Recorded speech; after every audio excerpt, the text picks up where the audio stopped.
Dear students, आज हम curve के बारे में पढ़ने और कर्व को कर्व ऑफ प्रैक्टिकल भी करने की कोशिश करेंगे।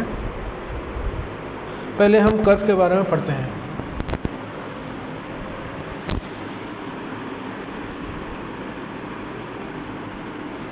कर्व हमारे सर्वेइंग में वहाँ पे इस्तेमाल होती है जहाँ पर जो सर्वे लाइन है एक डायरेक्शन से दूसरे डायरेक्शन में वो चेंज होता है, यानी कि जहाँ जहाँ डिफ्लेक्शन एंगल आएगा वहाँ वहाँ आपको कर्व बनानी पड़ेगी।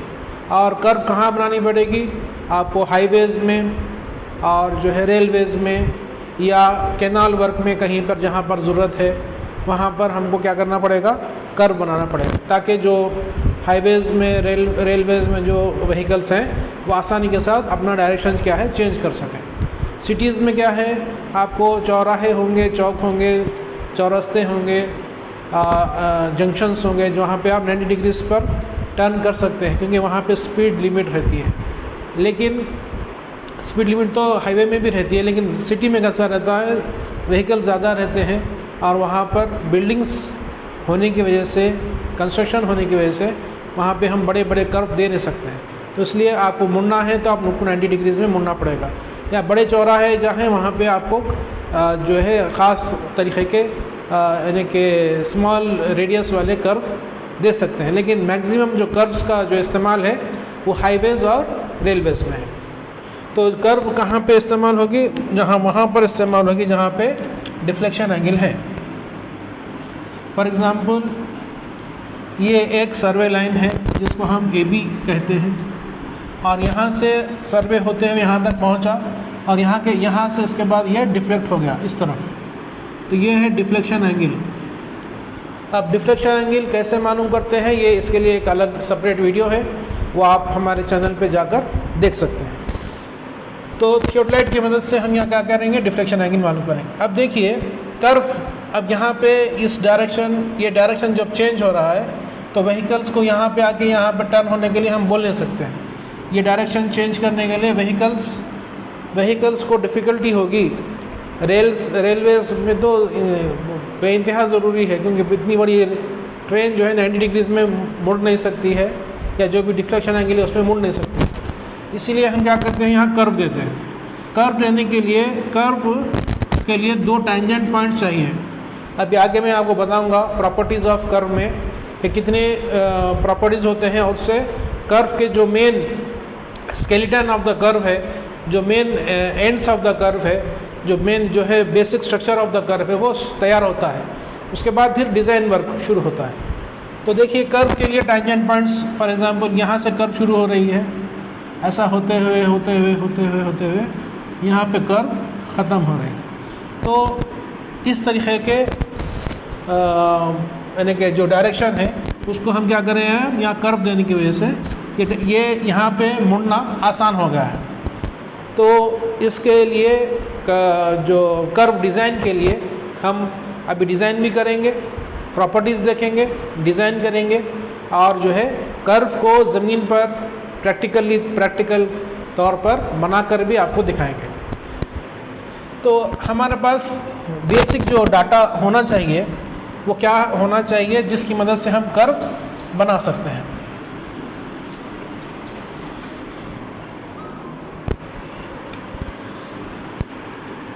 हमारे पास क्या डाटा रहेगा? फॉर एग्जांपल पहला जो चेनेज रहेगा, चेनेज एट बी का मतलब वो सेशन जहाँ से इंटरसेक्शन लेकिन चेंज हो रहा है, 2 लाइंस इंटरसेक्ट हो रही हैं।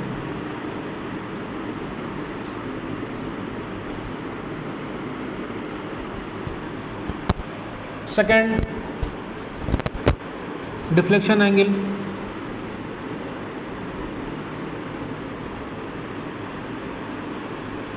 Third radius of the curve,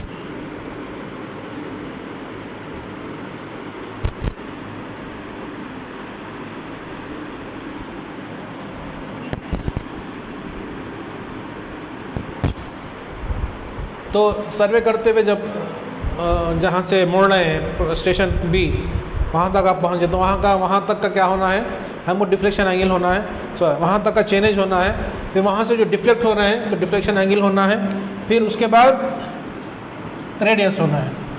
अब ये दो डाटा आपको फील्ड से आ जाएंगे, रेडियस आपको सोच समझ कर यानी कि डिज़ाइन करना पड़ेगा फील्ड कंडीशंस के हिसाब से। तो आगे जैसा जैसा हम आपको पढ़ाते रहेंगे वैसा वैसा आपको समझ में आता रहेगा। तो ये बेसिक चीज़ है जिसकी मदद से हम कर्व डिज़ाइन करेंगे। कर्व डिज़ाइन करने के लिए सबसे पहले क्या होना है, प्रॉपर्टीज़ ऑफ द कर्व, और second design. Properties of the curve में क्या है, फॉर एग्जांपल आगे मैं आपको बताऊंगा कि पहले प्रॉपर्टीज़ क्या हैं, उसके बाद फिर डिज़ाइन किस तरीके से करते हैं। अब कर्व के अगर आपको एक छोटी सी चीज़ बता के फिर मैं आपको प्रॉपर्टीज़ और डिज़ाइन की तरफ चलता हूँ कि टाइप्स कैसा है। आपको हॉरिजॉन्टल प्लेन में अगर आप कर्व बना रहे हैं तो उसको हॉरिजॉन्टल कर्व कहेंगे, वर्टिकल प्लेन में अगर आप कर्व बना रहे हैं तो उसको वर्टिकल कर्व कहेंगे।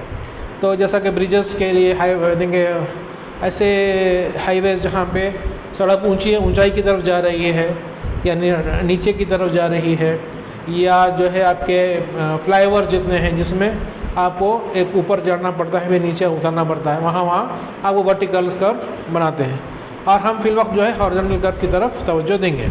तो अभी हम प्रॉपर्टीज़ और डिज़ाइन की तरफ आएंगे। तो उसके लिए लाइव एग्जांपल यानी कि रियल टाइम एग्जांपल लेकर हम यानी कि ये कर्व को डिज़ाइन करने की कोशिश करेंगे।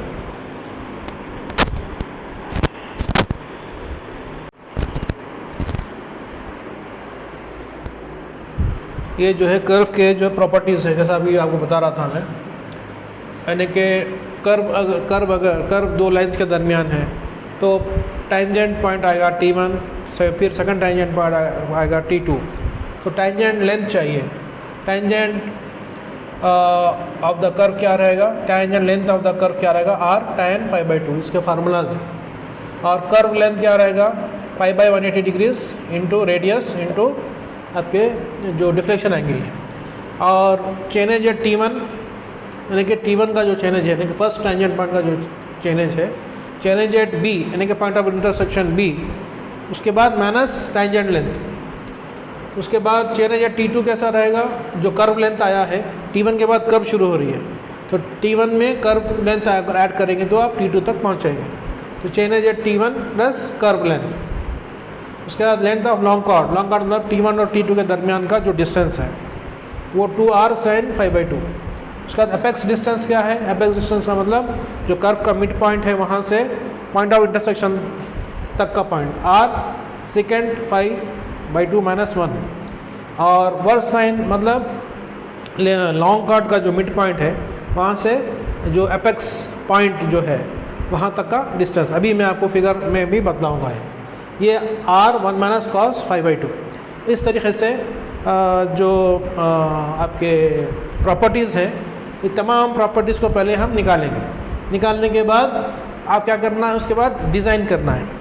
अब तो डिज़ाइन कैसे करना है, डिज़ाइन करने के लिए कई मेथड्स हैं, लेकिन जो भी आप मेथड इस्तेमाल करने वाले हैं आगे, तो पहले प्रॉपर्टीज़ सेम, कोई भी आप डिज़ाइन मेथड पर जाइए लेकिन प्रॉपर्टीज़ यही रहेंगी, यानी कि टेंजेंट लेंथ ऑफ यानी कि टेंजेंट का लेंथ, और उसके बाद कर्व लेंथ, उसके बाद जो है चेनेज एट T1, फिर chainage at T2, length of long chord, apex distance, versine, ये जितने भी चीज़ें हैं ये सेम रहेंगी हर डिज़ाइन में।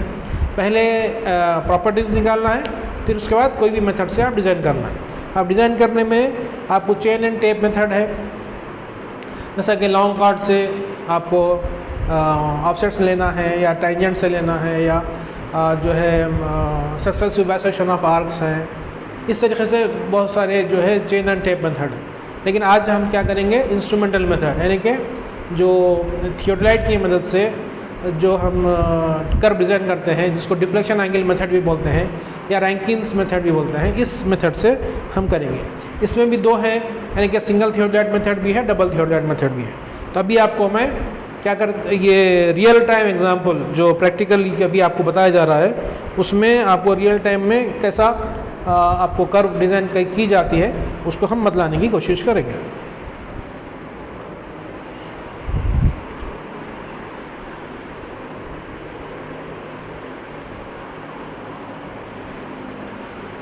तो डियर स्टूडेंट्स, एक रियल टाइम एग्जांपल लेंगे हम। तो फील्ड पर सर्वे करिए, तो करने के बाद स्टेशन ए से, मतलब शुरुआत से, स्टेशन ए जब भी मैं कहूँगा शुरुआत से, जहाँ से सर्वे शुरू हो रहा है वहाँ से बी तक आए, वहाँ से टर्निंग है। यहाँ से जब टर्निंग है तो इस टर्निंग पे जो चेनेज है, टर्निंग मतलब पॉइंट ऑफ इंटरसेक्शन पे जो चेनेज है वो 86.1 मीटर है, ठीक है। और ये जो डिफ्लेक्शन एंगल है वो 37 डिग्रीज 19 मिनट्स 12 सेकेंड्स, ये डिफ्लेक्शन एंगल आया। और चेनेज एट बी आपको कितना आया, 86.1 मीटर आया। अब क्या करना है, कर्व डिज़ाइन करना है। रियल टाइम जो रियल डाटा है, जो भी आप प्रैक्टिकली भी देखेंगे आगे, उसके हिसाब से है। इसमें कैसा है, अब आपको क्या होना है, मैं आपको बोला था कि 3 चीज़ें ज़रूरी होती है। एक पॉइंट ऑफ इंटरसेक्शन का चेनेज और डिफ्लेक्शन एंगल और रेडियस। अब रेडियस कैसा रियल टाइम में आप यानी कि चूज़ करेंगे, तो यहाँ पे आप फील्ड कंडीशंस देखेंगे। फील्ड कंडीशंस जब आप देखेंगे तो आप ये अंदाज़ा लगाना चाहिए आपको कि कितनी गुंजाइश है हमारे पास कि हम कर्व बना सकें। वहाँ पे जो सीधी लाइंस आ रही हैं, वहाँ पे कितनी ज़मीन मौजूद है जहाँ पे आप कर्व बना सकते हैं। कर्व तो ऐसा भी बना सकते हैं, ऐसा ही बना सकते, कैसा ही बना सकते हैं।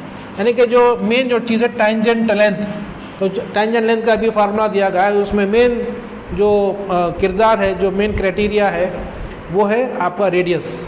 तो रेडियस क्या करेंगे हम, फॉर एग्ज़ाम्पल 20 मीटर लेके देखेंगे तो कुछ वैल्यू आएगी। आप अगर आप कैलकुलेट करके देखेंगे तो 6 पॉइंट समथिंग या समथिंग भी कुछ वैल्यूज़ आती है। अगर आप 30 मीटर लेके देखें तो थोड़ा ज़्यादा वैल्यू आती है।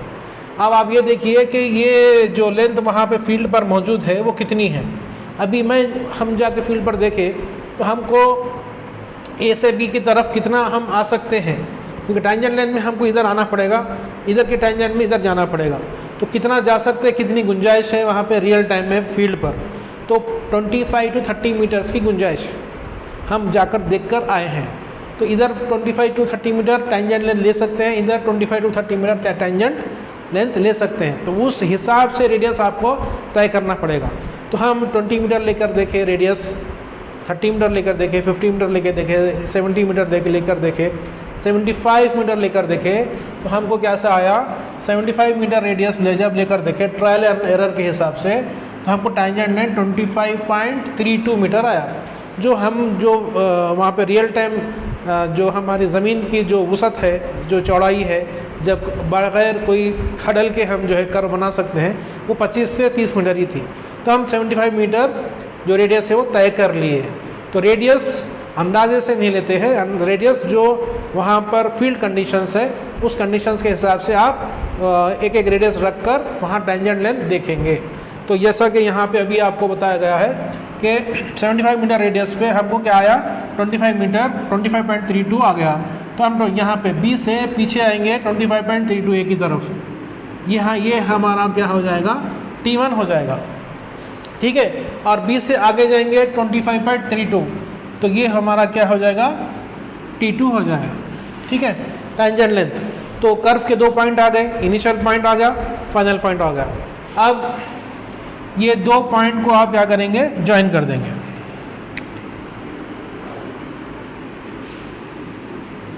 ठीक है। इसको कहते हैं लॉन्ग कॉर्ड। अगर लॉन्ग कॉर्ड कितना है हमारे पास, length of long cord 47.99 metre है। आप फील्ड पर भी जाकर चेक कर लीजिए कि 45.99 मीटर है या नहीं है। तो लॉन्ग कॉर्ड का एक मिड पॉइंट रहेगा, ठीक है, ठीक है, मिड पॉइंट आप मालूम कर लीजिए। उस मिड पॉइंट से ये बी को ज्वाइन कर लीजिए, ठीक है। उसके बाद जो आपके वर्स साइन है और जो एपेक्स डिस्टेंस है वो मालूम कर लीजिए। वर्स साइन का मतलब एपेक्स पॉइंट, ये ई पॉइंट, ये जो है कर्व का एपेक्स पॉइंट है, यानी कि बिल्कुल ऊंचाई वाला पॉइंट है। उसके बाद कर्व नीचे जाएगी। इस तरीके से ये डिस्टेंस आप जो कैलकुलेट करे हैं उस हिसाब से वहाँ लगा दीजिए।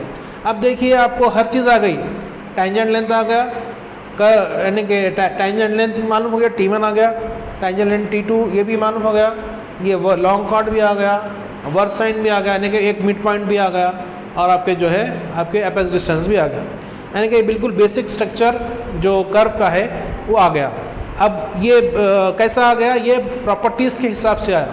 तो कोई भी कर्व आप किसी भी तरीके से डिज़ाइन करेंगे तो आपको ये तमाम जो है वो हैं, क्या कहते हैं, प्रॉपर्टीज़ के हिसाब से पॉइंट्स आ जाते हैं। स्केलेटन ऑफ द कर्व आ जाता है, basic structure of the curve field पर आ जाता है और प्रॉपर्टीज़ के हिसाब से।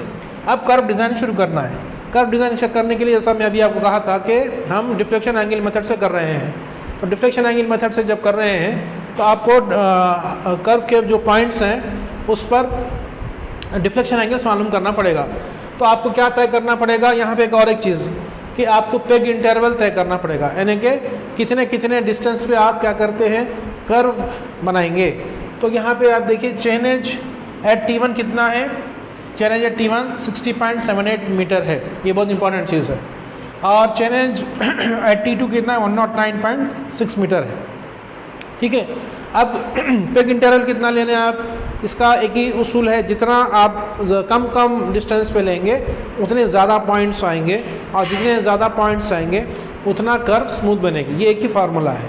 तो आप चाहे तो 1-1 मीटर पे भी पॉइंट्स ले सकते हैं, पेग इंटरवल 1-1 मीटर भी कर सकते हैं, 2-2 मीटर भी कर सकते हैं, 3-3 भी कर सकते हैं। बहरहाल आपको यहाँ से शुरू होना है 60.78 और ख़त्म का होना है 109.6। अभी हम क्या करे हैं, हम जो है 5-5 मीटर का पेग इंटरवल लिए हैं, 4-4 मीटर का भी लिए हैं। अब देखिए अगर 5 मीटर का लें तो यहाँ पे पहले हम 60.78 को राउंड फिगर कर लेते हैं। तो अगर राउंड फिगर करना है तो हम क्या करते हैं, 65 ले लेते हैं। 60.78 के आगे 65 राउंड फिगर है ना, तो 65, तो हमारा 65 से आगे 70, ये जो है आपके फुल कॉर्ड्स हैं, 70, 75, 80, 85, 90, 95, 100, 105। तो यहाँ देखिए आप 85,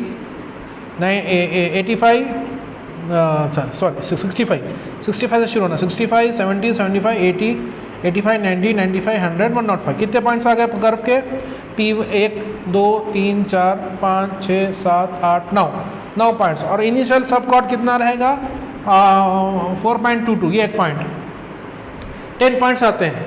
और अगर आप 4 मीटर का लेते हैं पेग इंटरवल, तो देखिए आप 60.78 के आगे राउंड फिगर क्या है, 64 है, तो 64, ठीक है, 1, 2, 3, 64, 68, 72, 76, ऐसा होते होते 1, 2, 3, 4, 5, 6, 7, 8, 9, 10, 11, 12, 108 तक जाते हैं। 108 तक जाने के बाद जो बच जाता है, यानी कि 109 और 108 वो सब पॉइंट्स में बच जाता है, वो आपका T2 रहेगा। इस तरीके से आपको क्या करना पड़ेगा, आपको जो पेग इंटरवल है वो खुद डिसाइड करना पड़ेगा। आप 4 मीटर का लेना है, 5 मीटर का लेना है, कितने मीटर का लेना है। हम 5 मीटर से भी लेकर देखे हैं और 4 मीटर से भी लेकर देखे हैं। अब जो भी आपको लेना है उसका एक फार्मूला है 1718.9 इंटू लेंथ जो भी आप लेना चाह रहे हैं वो लेंथ डिवाइडेड बाई आर क्या है, रेडियस, और ये लेंथ है आपको मिनट्स में लेंगे, तो आंसर जो आएगा वो मिनट्स में आएगा, इसमें आएगा मिनट्स में। उस हिसाब से क्या करना है आपको, जो कर्व है वो डिज़ाइन करना है। तो ये जो 65 के हिसाब से और 64 के हिसाब से जो वैल्यूज़ आए हैं वो पहले हम देख लेते हैं, उसके बाद फिर वो हिसाब से आपको क्या करना है, कर्व डिज़ाइन करना है। पहले आप ये बेसिक स्ट्रक्चर में आप देखिए फील्ड पर, पहले ये पूरा कैलकुलेट कर लीजिए, जैसा मैं आपको बताया हूँ 65 से करना है, 5-5 मीटर पे करना है तो 5-5 मीटर के हिसाब से कर लीजिए, आपको 4-4 मीटर से करना है तो 4-4 मीटर के हिसाब से कर लीजिए। आप थियोडोलाइट यहाँ लगाएंगे, आप थियोडोलाइट यहाँ लगाकर उसका टेम्परेरी एडजस्टमेंट्स कर लेंगे। टेम्परेरी एडजस्टमेंट्स करके स्टेशन बी को देखेंगे, मतलब ज़ीरो को इंसर्ट करके। अगर आप वर्नियर थियोडोलाइट लेकर जा रहे हैं, अगर आप इलेक्ट्रॉनिक थियोडोलाइट लेकर जा रहे हैं तो ज़ीरो को होल्ड कर क्या करना है, आपको बी को देखना है। ज़ीरो को रख कर बी को देखना, बी को देखने के बाद फर्स्ट एंगल जो भी है आपका, फर्स्ट डेल्टा 1 जो भी है वो डेल्टा 1 वहाँ पर थियोडलाइट में लगाने के बाद फर्स्ट एंगल पे कितना इनिशियल सबकॉर्ड है।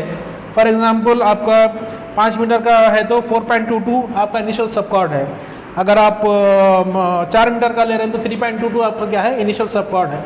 इनिशियल सबकॉर्ड का डिस्टेंस टेप पर ले लेना, और जो जहाँ पे T1 है, T1 से Δ1 थियोडलाइट में रखना है, और जो इनिशियल सबकॉर्ड है वो टेप में रखना है। उसके बाद यहाँ से आप इस तरफ देखेंगे और इसी डायरेक्शन में, इस डायरेक्शन में क्या है, आपको पहला पॉइंट आएगा। कितने डिस्टेंस के बराबर आएगा, तो इनिशियल सबकॉर्ड के बराबर के डिस्टेंस में आएगा। उसके बाद ये हो जाएगा P1, ये क्या हो जाएगा, ये P1 हो जाएगा। उसके बाद क्या करना है, आप जो सेकेंड जो Δ2 जो है, Δ2 का मतलब फुल कॉर्ड वाला एंगल, यानी कि 4 मीटर रख रहे हैं तो 4 मीटर के हिसाब से, 5 मीटर रख रहे हैं तो 5 मीटर के हिसाब से। तो उसके बाद क्या करना है, Δ2 रखेंगे थियोडलाइट में, और P1 से रखेंगे आपका फुल कॉर्ड। 4 मीटर अगर आप ले रहे हैं, आपकी मर्जी है तो 4 मीटर रखिए, 5 मीटर ले रहे हैं तो 5 मीटर रखिए, लेकिन 4 मीटर ले रहे हैं तो 4 मीटर के हिसाब का Δ2, और 5 मीटर ले रहे हैं तो 5 मीटर के हिसाब का Δ2। अगर आप अपनी मर्जी से जो भी ले रहे हैं फुल कॉर्ड, वो हिसाब से। अगर आप 3 मीटर ले रहे हैं तो पहले 3 मीटर वाला Δ2 मालूम कर लीजिए। आप ये 3 मीटर कब तक मालूम करेंगे, आखिर तक। 4 मीटर कब तक मालूम करेंगे, आखिर तक। 5 मीटर कब तक मालूम करेंगे, आखिर तक। आपका अपना इख्तियार है उसमें। मैं इस क्या ले रहा हूँ, 5 मीटर ले रहा हूँ, तो उसमें 5 मीटर, यहाँ से 5 मीटर पकड़ेंगे तो क्या हो गया, Δ2 रखेंगे थियोडलाइट में, और 5 मीटर पकड़ेंगे टेप में P1 से। तो नेक्स्ट इस डायरेक्शन में क्या हो जाएगा, आपको P2 आ जाएगा। ऐसा होते होते आप क्या है, आप यहाँ तक पहुँचेंगे। ऐसा होते होते आप यहाँ तक पहुँचेंगे। तो उम्मीद है कि आपको ये जो लेक्चर है समझ में आया है, और आगे जो है फील्ड वर्क आपको बताया जाएगा, जिसमें कैलकुलेशन बतलाया जाएगा, जो भी जो मैं कह रहा हूँ, और उसके हिसाब से, और कैसा आपको कर्व बनाते हैं फील्ड पर, जो भी मैं बतलाया हूँ उसी के अंदाज से आपको फील्ड वर्क भी बतलाया जाएगा। एक ही चीज़ याद रखिए, एक ही बात है जो इम्पोर्टेंट है, वो है कर्व, यानी कि टेंजेंट, जो 2 टेंजेंट है AB और BC, और पॉइंट ऑफ इंटरसेक्शन। उसके बाद प्रॉपर्टीज़ में टेंजेंट लेंथ, उसके बाद लेंथ ऑफ लॉन्ग कॉर्ड, उसके बाद वर्स साइन, उसके बाद एपेक्स डिस्टेंस, एपेक्स पॉइंट, और यहाँ पे रेडियस भी आता है, लेकिन आपको फील्ड पे फील्ड पे जो 75 मीटर लेना मुश्किल होता है, तो फील्ड पर तो हम ये ले नहीं सकते हैं, तो यहाँ पे तो आपको बता सकते हैं। और ये रेडियस का क्या है। अब उसके बाद क्या है, कैलकुलेशन करना है डेल्टा का पेग इंटरवल के हिसाब से, जो आपकी अपनी खुद की मर्ज़ी है। और उसके बाद यहाँ पे T1 पे रखना, B को देखना 0 रखकर, और Δ1 रखना, Δ1 का लेंथ रखना, Δ2 रखना, Δ2 का लेंथ रखना, यानी कि कॉर्ड, Δ3 रखना थियोडलाइट से, Δ3 का लेंथ रखना। ऐसा होते होते आपको कर्व बन जाएगी। यहाँ पे एक छोटा सा आपको मैं और इजाफा नॉलेज दूंगा। अगर डबल थियोडलाइट मेथड करना चाह रहे हैं आप, तो आप T1 पे रखना, 0 B पे रखना, और एक थियोडलाइट T2 पे रखना, 0 T1 पे रखना। Δ1 इसमें लगाना, Δ1 इसमें लगाना, और T2 के लिए जो 0 है वो T1 है, और T1 की जो 0 है वो B है। यहाँ से Δ1 रखेंगे, यहाँ से Δ1 रखेंगे, वहाँ से Δ2 रखेंगे, यहाँ से Δ2 रखेंगे। दोनों थियोडलाइट जहाँ पे इंटरसेक्ट होंगे वहाँ पे हम अपना जो एरो है वो लगा देंगे, रेंजिंग रॉड है वो लगा देंगे। इस तरीके से भी आप डबल थियोडलाइट मेथड से भी काम कर सकते हैं। आप कोई से भी डिज़ाइन मेथड से काम करिए, काम एक ही करिए कि प्रॉपर्टीज निकालिए, और पेग इंटरवल अपनी मर्ज़ी से डिसाइड करिए, और पेग इंटरवल के हिसाब से कैलकुलेशन करिए, और कैलकुलेशन के हिसाब से फील्ड पर जाकर क्या है कर्व जो है बनाइए। तो आगे जो प्रैक्टिकल जो करे हैं फील्ड पर, वो आगे आप देखिए। उम्मीद है कि आज का आपको लेक्चर पसंद आया होगा, और इसमें कर्व के बारे में, कर्व के प्रॉपर्टीज़ के बारे में, कर्व डिज़ाइन के बारे में आपको नॉलेज दी गई है। और फील्ड के जो एक्सपेरिमेंट है वो भी अगर आप देख लेंगे तो आपको और मज़ीद अच्छे अंदाज से समझ में आ जाएगा। आज यहाँ पे जो है कर्व बना रहे हैं। कौन से मेथड से कर्व बना रहे हैं आप लोग? Rankine method. हाँ, रैंकिन्स मेथड। इसका और एक नाम क्या है? Deflection angle method. Deflection angle method. ये जहाँ पे इंस्ट्रूमेंट लगाया जा रहा है इसका नाम क्या है? T1। Yes sir. अच्छा, T1 और पॉइंट ऑफ इंटरसेक्शन के बीच में जो फासला है, टेंजेंट लेंथ, वो कितना है? 25.32। T1 से कर्व शुरू होगी ना? Yes sir. T2 कहाँ पे है? T2 सर, T2 उधर है सर, एंड में सर, एंड में जो रनिंग रॉड दिख रहा है लास्ट। ये जो रेंजिंग रॉड है ये B है। सर ये बी पॉइंट है। ये B पॉइंट है। और वो जो और एक रेंजिंग रॉड नज़र आ रहा है वो क्या है? T2 है सर। T2। ये लोग डिस्टेंस मालूम कर रहे हैं हमारे दूसरे और साथी।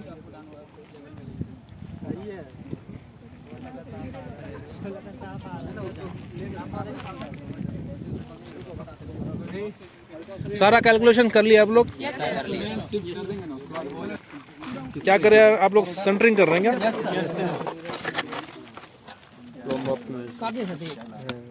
ऑप्टिकल प्लम्बेट से भी देखिए, वहाँ पे गिरेगा, उसको शिफ्ट कर सकते। ऑप्टिकल प्लम्बेट कहाँ है? यहाँ सर, यहाँ ऑप्टिकल प्लम्बेट। देखो बेटा, देखिए आप देखिए, नजर आ रहा है क्या? देखिए धीरे धीरे नीचे लाओ ना यार, नीचे जाओ ना, बस हो गया।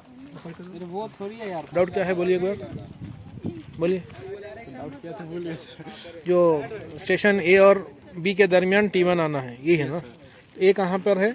ए जहाँ से ये जो झाड़ के पीछे से जो सड़क आ रही है ना, अगर यहाँ से आप देख सकते हैं तो वहाँ से जहाँ से स्टार्टिंग है वहाँ से ए है, और ये जो वो जो पॉइंट है वो है बी।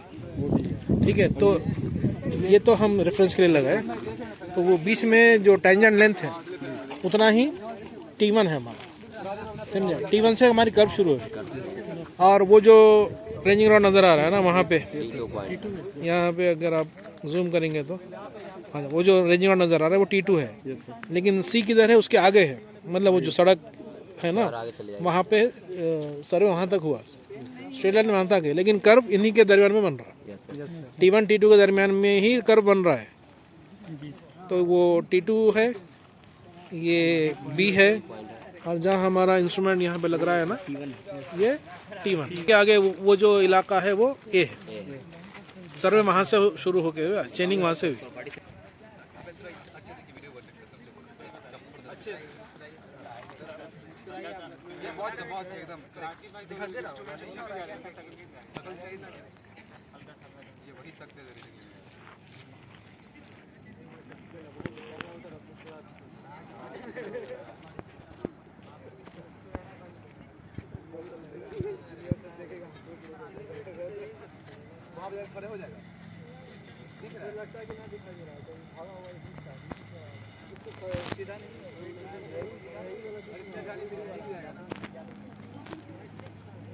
ये कौन सा पॉइंट है? सर ये लॉन्ग कट का मिड पॉइंट लॉन्ग कट का ये मिड पॉइंट है, और लॉन्ग कट का मिड पॉइंट से ये जो बी है उसका फासला मालूम करना है, लेकिन उसमें अपेक्स डिस्टेंस और वर्स साइन दोनों आते हैं।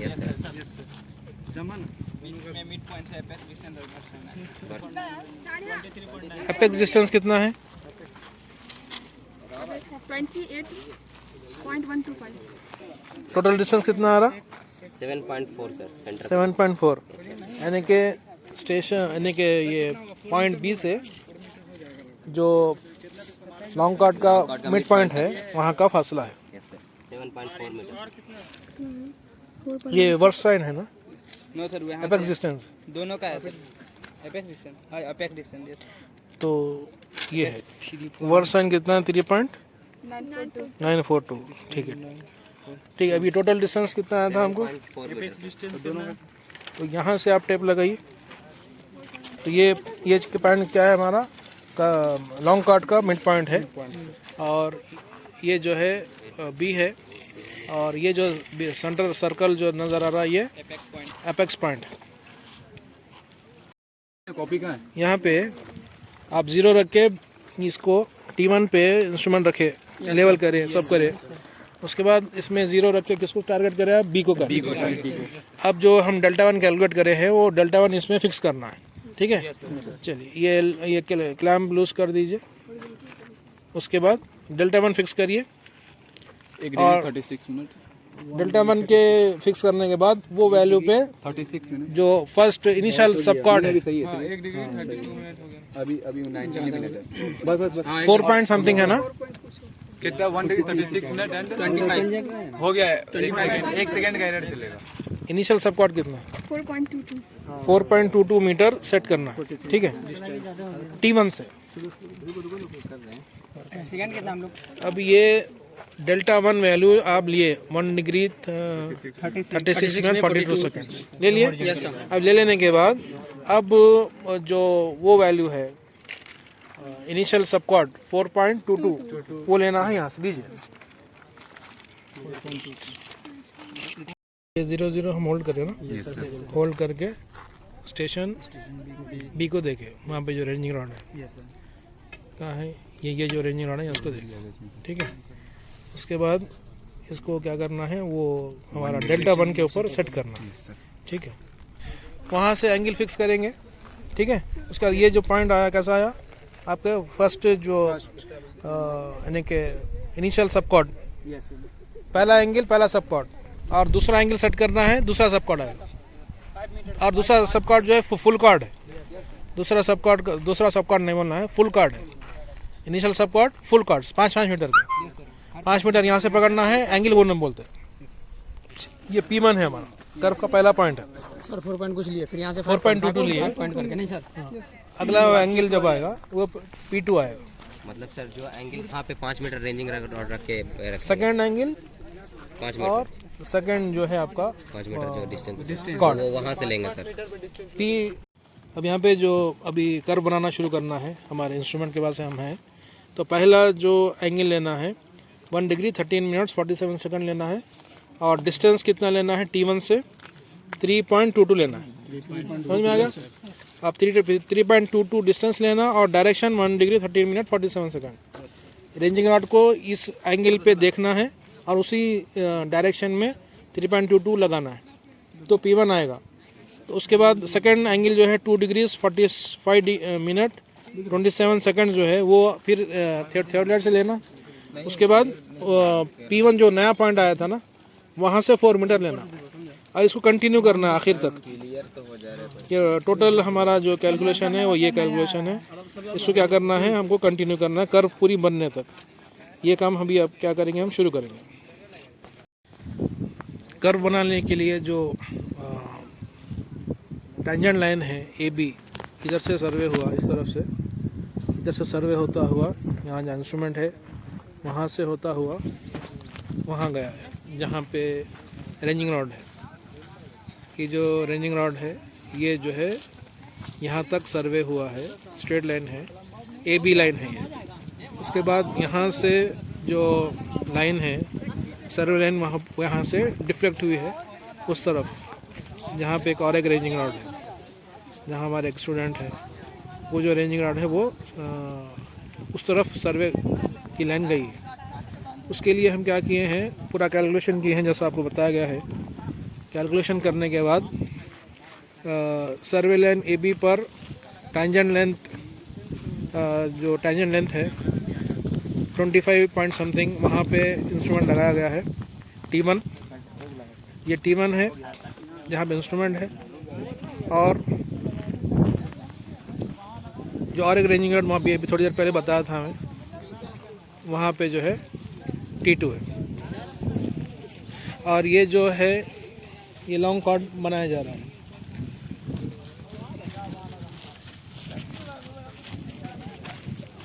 ये लॉन्ग कॉर्ड मालूम करने के लिए T1 T2 के दरमियान हम एक रस्सी लगाए हैं। आप देख सकते हैं कि यहाँ से T1 वहाँ से, अगर आप देख पा रहे हैं तो ये एक रस्सी आ रही है यहाँ तक, यहाँ से लेके यहाँ तक।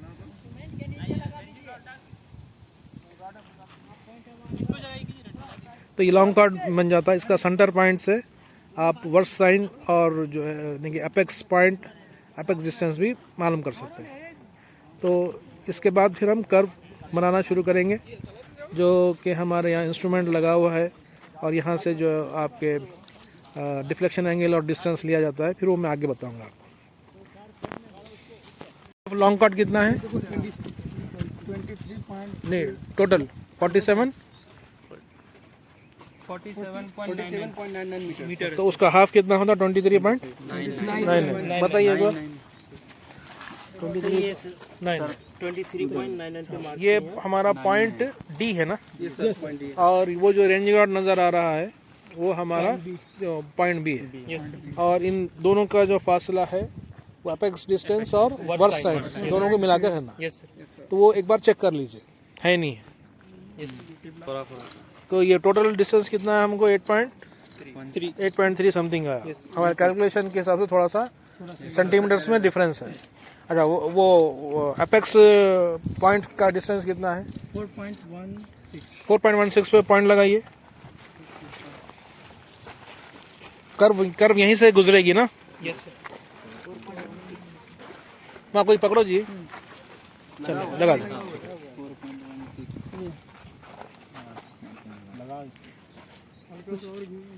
ये हमारा वो है पॉइंट ई है। ई है ना? पॉइंट ई। तो ये जो है पॉइंट डी है, यानी कि लॉन्ग कॉर्ड का सेंटर पॉइंट, मिड पॉइंट, और वो जो पॉइंट है जहाँ हमारे स्टूडेंट्स हैं वो क्या चीज़ है? एपेक्स पॉइंट है। और वो जो रेंजिंग रॉड जहाँ पे है वो बी है। ठीक है, अब हम कर्व बनाना शुरू करते हैं। एंगल कितना लिए? 1 डिग्री 13 मिनट। ये डिस्टेंस कितने लिए? पहला 3.22। फर्स्ट पॉइंट आ गया ना कर्व का? चलिए नेक्स्ट पॉइंट लीजिए। सेकंड एंगल पे हम जो है सेकंड जो वो है डिस्टेंस वो लेने वाले हैं, P1 से आगे। सेकंड डिफ्लेक्शन एंगल पे सेकंड पॉइंट लिया जा रहा है यहाँ पे। ये P1 से इधर 4 मीटर ले रहे हैं। रेंजिंग रॉड लगाइए। हाँ, सेकंड पॉइंट आ गया ना? अब फिर यहाँ से फिर 4 मीटर लेना। चलिए आगे जाइए। पहले उन्होंने एंगल फिक्स करते, जब तक छतरी में आ जाइए सब लोग। धूप में न को ठहरो जी, ये गिर जाते।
कितने पॉइंट्स बचे हुए हैं अभी? 3 पॉइंट्स बचे हुए हैं। जल्दी ले लीजिए।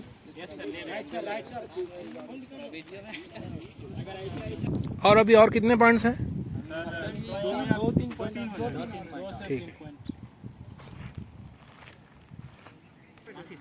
नेक्स्ट पॉइंट ले रहे हैं ना आप लोग? तो ये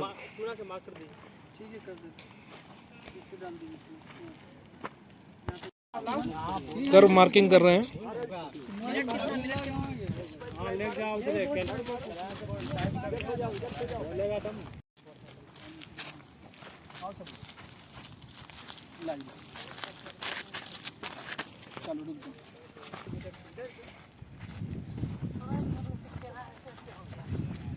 तो ये जो वाइट लाइन नज़र आ रही है ये हमारी कर्व लाइन। तो यहाँ से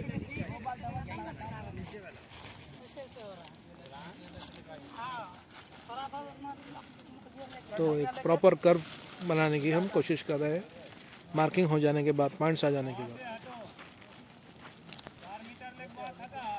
तो इस तरीके से कर्व बनाई जाती है जो यहाँ से और वहाँ तक बनाई जा रही है, दो स्ट्रेट लाइन्स के दरमियान।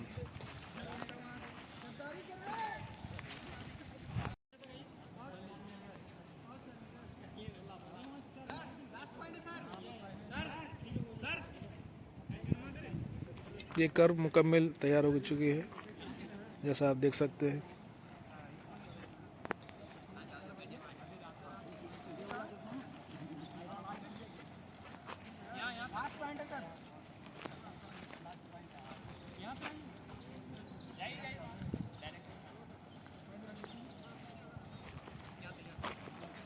मुकम्मल कर्व जो है, मुकम्मल कर्व तैयार हो चुकी है T1 से लेकर T2 तक।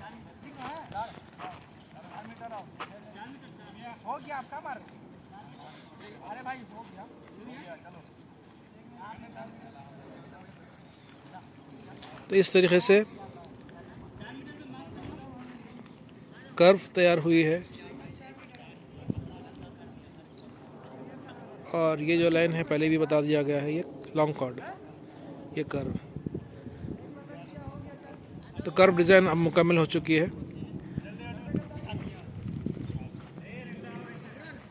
यहाँ से लेके यहाँ तक।